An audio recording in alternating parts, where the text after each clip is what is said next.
Assalamualaikum warahmatullahi wabarakatuh. Bagaimana kabar kalian hari ini? Semuanya dalam keadaan sehat walafiat ya?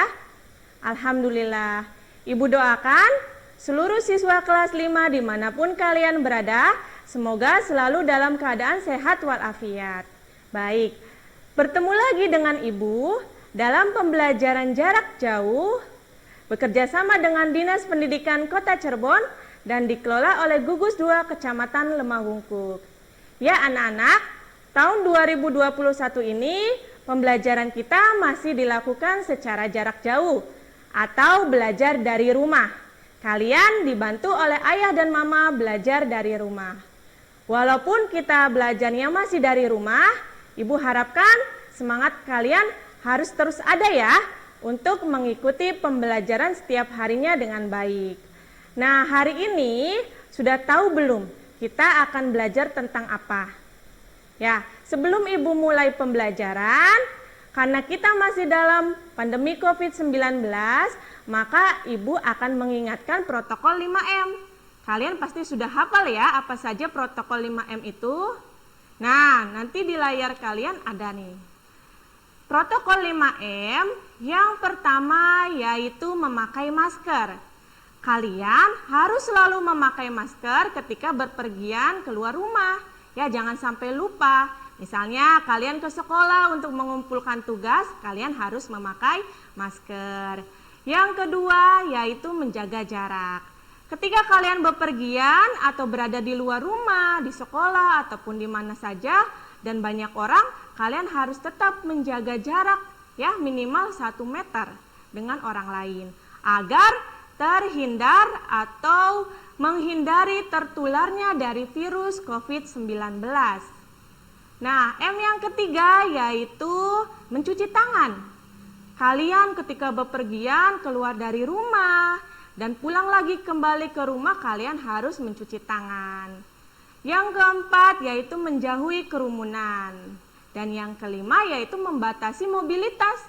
Apa sih mobilitas itu? Jadi kalian itu lebih baik di rumah saja ketika tidak ada kepentingan atau keperluan yang sifatnya harus dilakukan ya. Misalkan kalau kalian ingin mengumpulkan tugas ke sekolah, itu kan berarti keharusan. Tapi kalau tidak ada keharusan, lebih baik kalian di rumah saja ya. Nah, itu namanya membatasi mobilitas. Ya, anak-anak, hari ini itu kita akan belajar tema 1, subtema 3 tentang lingkungan dan masyarakat. Tetapi sebelum kita belajar, alangkah baiknya kita berdoa terlebih dahulu supaya apa yang kita pelajari hari ini dapat bermanfaat. Berdoa sesuai dengan keyakinan dan kepercayaan masing-masing di rumah ya. Ini ada video doa sebelum belajar. Kita simak ya baik-baik. Doa sebelum belajar. Bismillahirrahmanirrahim. Allahumma aftah alaina hikmataka wanshur alaina min khazaini rahmatika ya arhamar rahimin.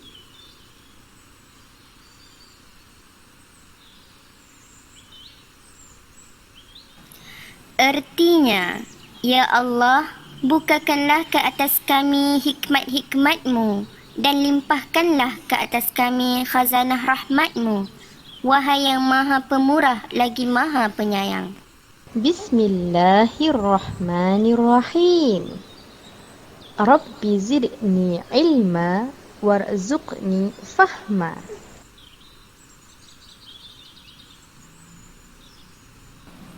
Artinya, Ya Allah, tambahkanlah ilmu bagiku dan berilah aku kefahaman.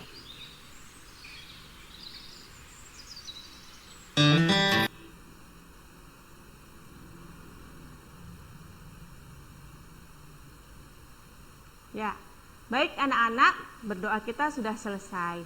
Nah, pembelajaran hari ini itu ada beberapa tujuan yang harus kalian capai. Ya, di layar kaca kalian ada tujuan pembelajaran yang harus kalian capai hari ini. Yang pertama yaitu menjelaskan perilaku yang sesuai dengan nilai-nilai Pancasila. Yang kedua yaitu menentukan ide pokok dari suatu bacaan. Yang ketiga yaitu menjelaskan penyakit atau kelainan pada alat gerak manusia. Yang keempat yaitu menjelaskan cara memelihara kesehatan alat gerak manusia. Yang kelima yaitu menjelaskan pengaruh positif dan negatif kondisi geografis Indonesia sebagai negara maritim. Dan yang keenam adalah menjelaskan nilai-nilai dari setiap sila Pancasila. Nah, keenam tujuan ini harus kalian capai hari ini ya anak-anak. Semoga pembelajaran hari ini dapat bermanfaat untuk kalian. Nah, kita lanjut ya. Nah, anak-anak, di sini Ibu punya sebuah paragraf. Judulnya Gerabah dari Pulau Madura. Kalian baca ya bersama-sama dengan Ibu. Paragraf yang pertama Ibu bacakan ya. Salah satu warisan karya budaya yang sangat tua, luas persebarannya dan mampu bertahan hingga sekarang adalah gerabah, yakni barang pecah belah dari tanah bakar yang dibuat secara tradisional. Gerabah juga dikenal dengan sebutan tembikar. Gerabah konon sudah dibuat manusia sejak mereka hidup menetap dan mulai bercocok tanam beberapa ribu tahun sebelum tahun Masehi. Dan kini masih kita dapatkan di seluruh pelosok Nusantara, tidak terkecuali di Pulau Madura. Ini paragraf pertama anak-anak.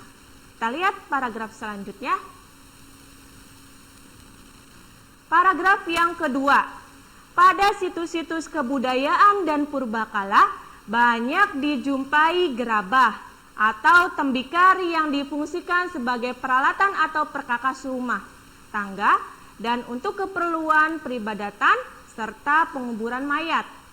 Gerabah yang paling sederhana dibuat dan dibentuk hanya menggunakan tangan dengan ciri adonan yang kasar dan bagian-bagian gerabah tersebut masih dipenuhi oleh jejak-jejak jari. Selain itu bentuknya kadang tidak simetris. Nah anak-anak, tadi kalian sudah membaca ya 2 paragraf. Adakah yang bisa menentukan ide pokok dari paragraf tadi? Baik paragraf pertama maupun paragraf kedua. Pada pembelajaran tema 1, subtema 1 dan juga tema 1, subtema 2 kalian sudah belajar apa itu ide pokok dan bagaimana cara menentukan ide pokoknya. Nah, pada pembelajaran kali ini Ibu akan mengingatkan kalian kembali cara menentukan ide pokok dan bagaimana untuk menentukan ide pokok dari suatu bacaan. Lanjut ya anak-anak.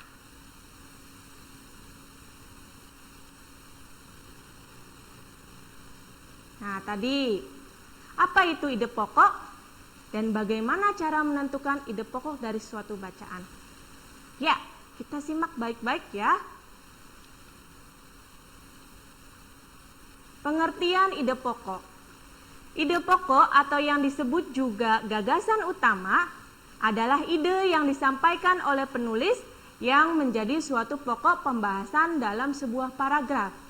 Jadi, dari suatu paragraf atau suatu bacaan itu pasti terdapat yang dinamakan dengan ide pokok. Ide pokok itu merupakan ide atau gagasan yang menjadi pokok dalam permasalahan suatu bacaan. Dari paragraf tadi yang Ibu bacakan sebelumnya, paragraf pertama, kemudian paragraf kedua pasti memiliki ide pokok. Nanti kita akan belajar ya, menentukan ide pokok dari suatu paragraf. Nah ini pengertiannya dulu. Pahami anak-anak, dibaca ya. Selanjutnya, cara menentukan ide pokok.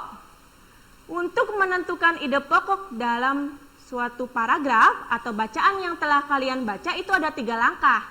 Yang pertama yaitu menentukan kalimat utama.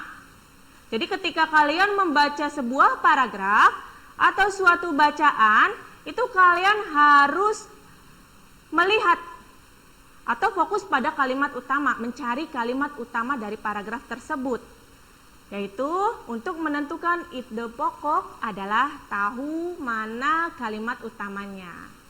Ciri yang paling menonjol adalah bersifat umum.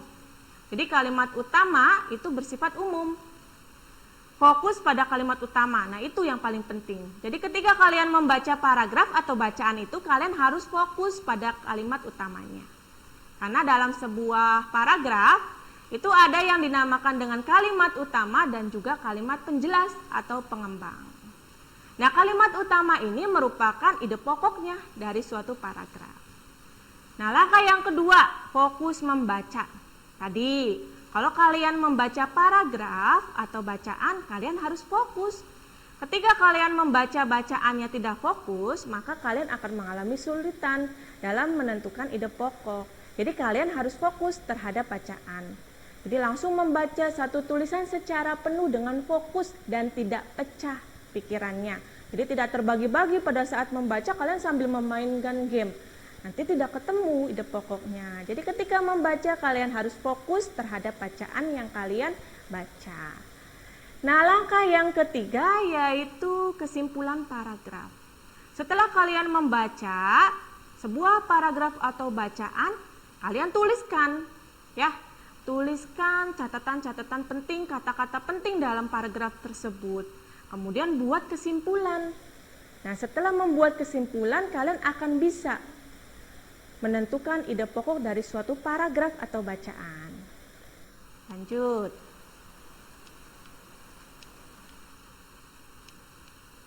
Ya, contoh.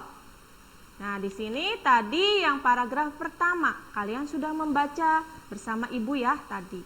Nah, dari paragraf yang pertama di awal tadi yang kita baca, ide pokoknya adalah berbunyi, salah satu warisan karya budaya yang sangat tua, luas persebarannya dan mampu bertahan hingga sekarang adalah gerabah, yakni barang pecah belah dari tanah bakar yang dibuat secara tradisional.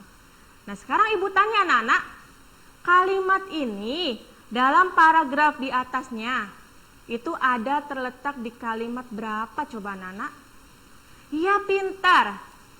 Ya, ada di kalimat pertama. Coba kita telaah ya paragrafnya ya.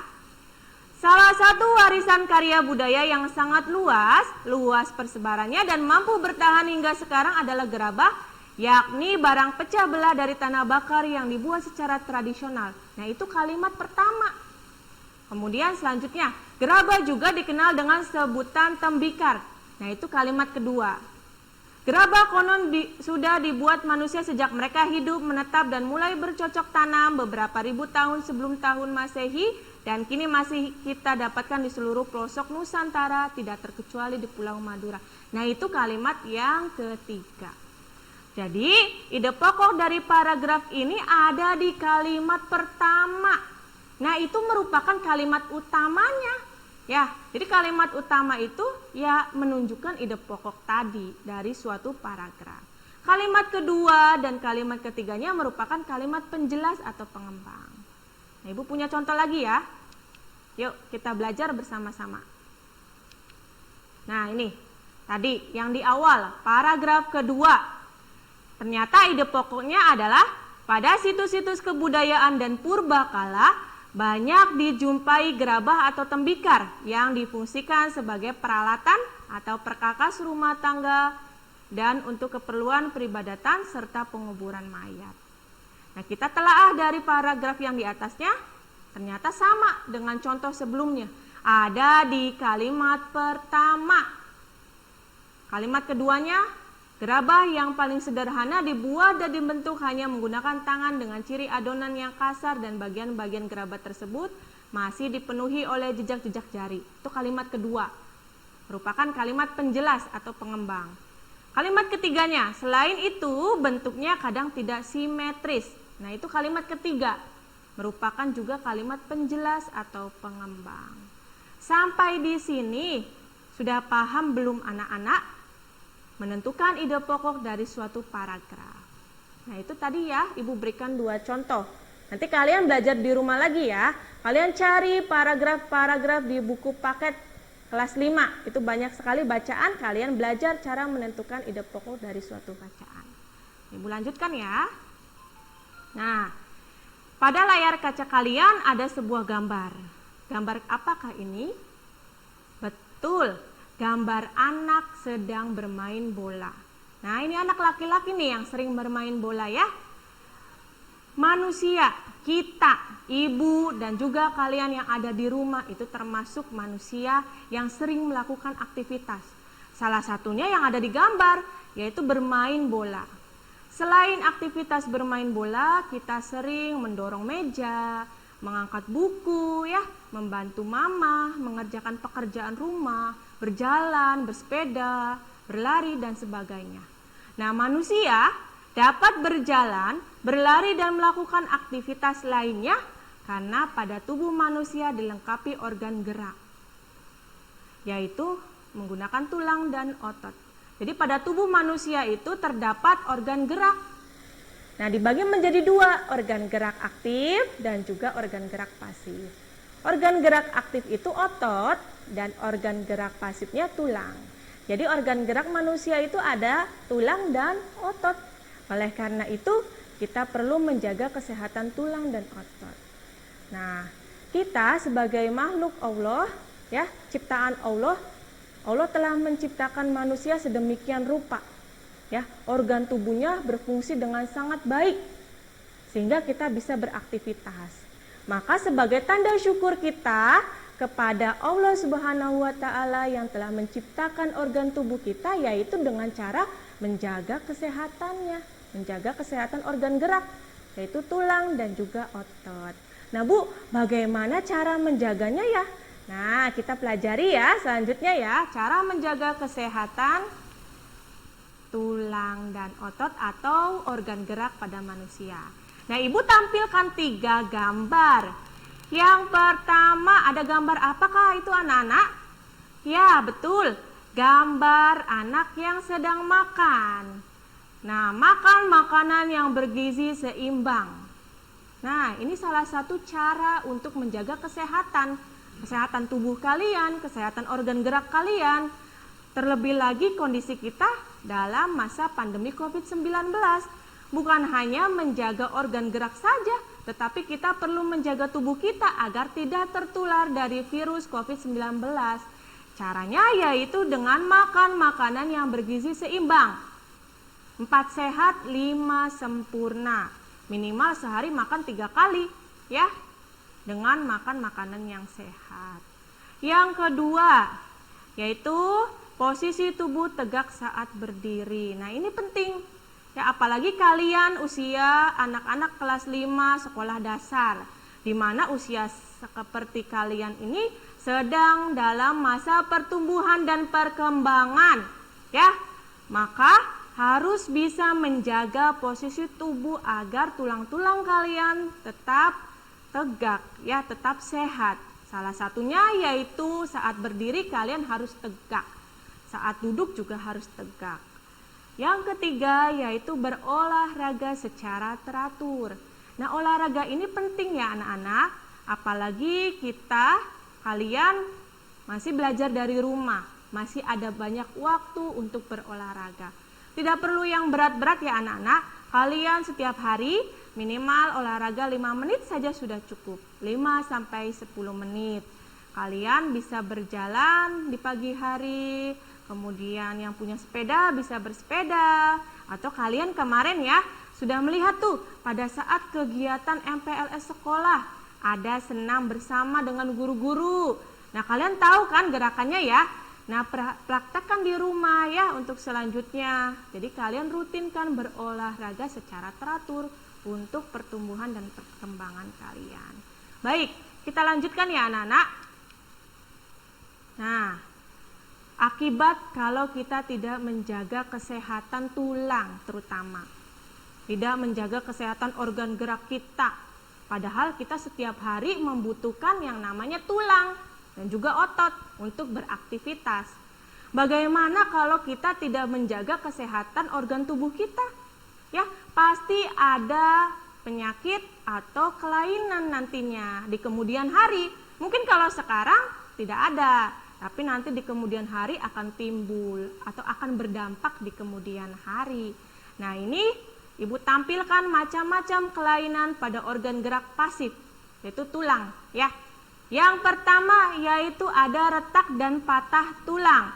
Nah, lihat anak-anak pada gambar, ya, itu gambar kaki dan ada yang warnanya merah. Kalian kelihatan ya anak-anak, seperti ada yang retak atau patah. Nah, ini Ibu contohkan gambarnya penyakit retak dan patah tulang. Apa itu retak dan patah tulang? Retak dan patah tulang merupakan kelainan pada tulang yang disebabkan oleh benturan benda keras. Benturan tersebut dapat berupa kecelakaan atau jatuh. Retak tulang dikenal dengan fisura, sedangkan patah tulang dikenal dengan istilah fraktura. Nah, ini yang pertama, ya, kelainan pada tulang yang pertama. Selanjutnya, nah ini yang sering Ibu temukan ketika pembelajaran tatap muka atau pembelajaran di kelas sebelum kita bertemu dengan COVID-19, masa pandemi COVID, ya. Ibu sering melihat kalian, anak-anak seusia kalian ketika belajar di kelas duduknya seperti gambar di sini. Ya, seperti yang gambar Ibu tampilkan nih. Ada yang namakan skoliosis, lordosis, dan kifosis. Apa itu, ya? Nanti Ibu jelaskan. Nah, gambar yang pertama tuh, ada gambar titik-titik, ya, itu menunjukkan gambar tulang pada tubuh kalian, anak-anak. Yang pertama, skoliosis merupakan kelainan tulang punggung membengkok ke arah samping tubuh. Gambarnya yang pertama tuh, yang baju biru, celananya hijau. Nah, itu gambar skoliosis yang tengah, yang warna pink dengan celana kuning. Nah, itu skoliosis. Jadi tulang belakang kalian itu membengkok ke arah samping tubuh, ya, itu skoliosis.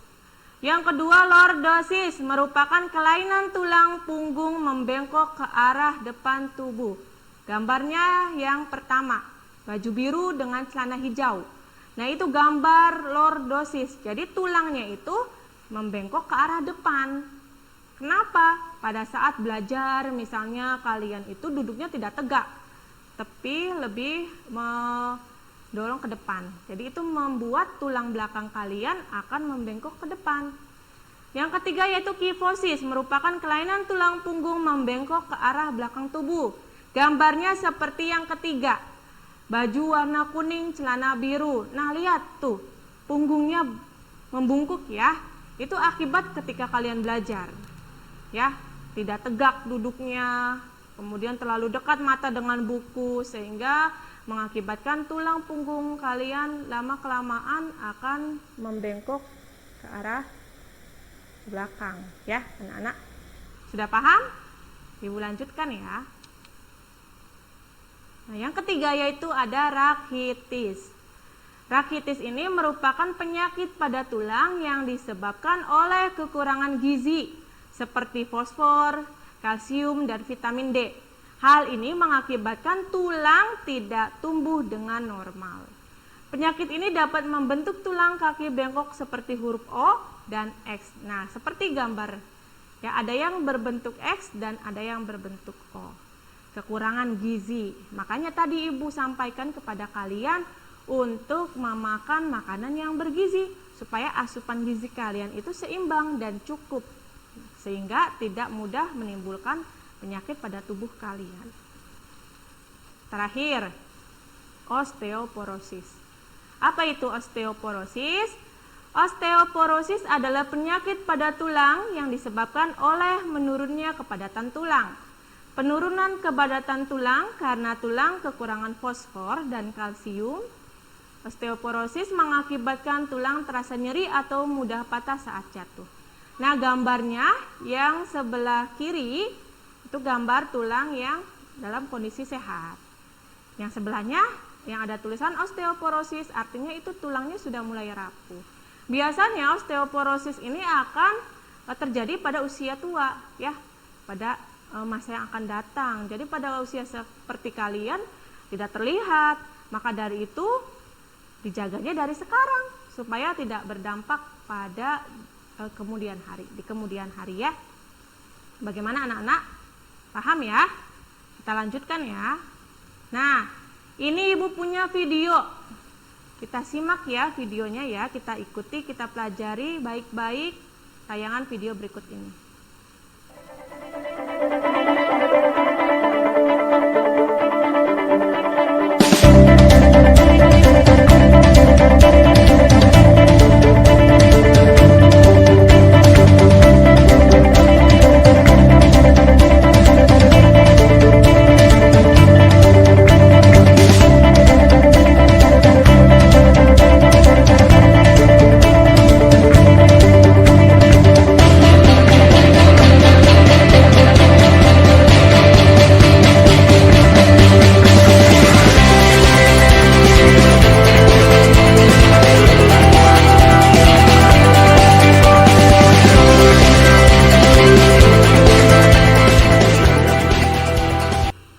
Ya, tadi video tentang apa anak-anak? Pintar, tentang 5 pilar negara Indonesia sebagai negara maritim. Nah, kita tinggal di mana anak-anak? Negara apa ya? Iya, negara Indonesia. Kita berada di negara Indonesia.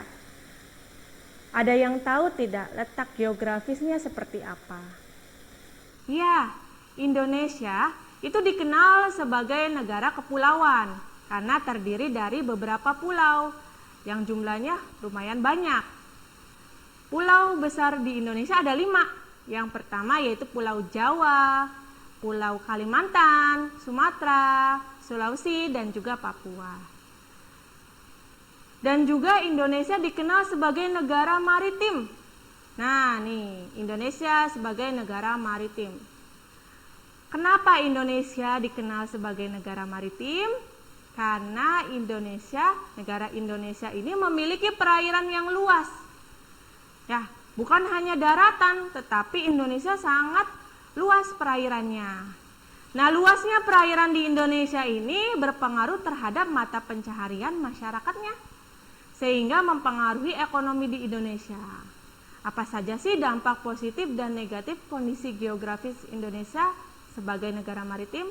Nah, kita ketahui bahwa mayoritas masyarakat Indonesia, terutama di daerah pesisir, biasanya pekerjaannya apa anak-anak? Nelayan, iya pinter. Nah, dari pekerjaan masyarakat Indonesia ini akan berdampak pada negara Indonesia itu sendiri. Karena tadi letaknya yang disebut sebagai negara maritim. Nanti kita pelajari ya dampaknya, positif dan negatifnya. Nah, ini di layar kalian. Dampak positif Indonesia sebagai negara maritim. Yang pertama, yaitu memudahkan komunikasi dan interaksi antar masyarakat. Yang kedua, yaitu pengaruh budaya yang baik dari dalam atau luar daerah sehingga memperkaya keragaman budaya. Nah, ketika ada pengaruh atau budaya dari luar yang masuk ke Indonesia, maka kita sebagai warga negara harus menyaringnya. Mengambil budaya yang baik untuk memperkaya keragaman budaya bangsa. Misalkan ada yang berprestasi kita melihat di televisi, di negara lain, maju dalam hal apa, ya pendidikannya dan sebagainya. Kemudian ada budaya-budaya yang baik yang kita tiru, boleh, selama masih hal yang baik. Tapi untuk yang hal buruk, jangan ditiru, ya. Karena masyarakat Indonesia dikenal dengan masyarakat yang santun, yang sopan dan selalu bertata krama. Nah, itu penting bagi kita ya sebagai warga negara, harus membudayakan kebiasaan itu. Selanjutnya, dampak negatifnya.